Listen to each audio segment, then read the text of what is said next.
In this AlignMix video, you will learn how to activate your version of AlignMix. And this process will work the same whether you're activating the 2-week Pro trial or the full Pro version if you've purchased a Pro license.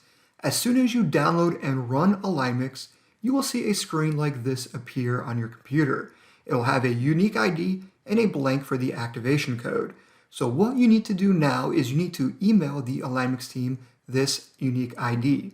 And you can do that by clicking here on the email button, and AlignMix will create that email template for you. Here is that email. And then click on the send button, and that email will reach the AlignMix team directly. As soon as we receive that email, we will be able to generate an activation code and send it right back.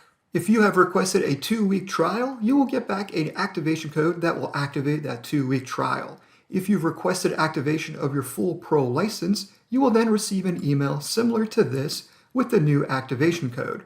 Then you simply copy that activation code to your computer's clipboard and then click on the paste button here in AlignMix.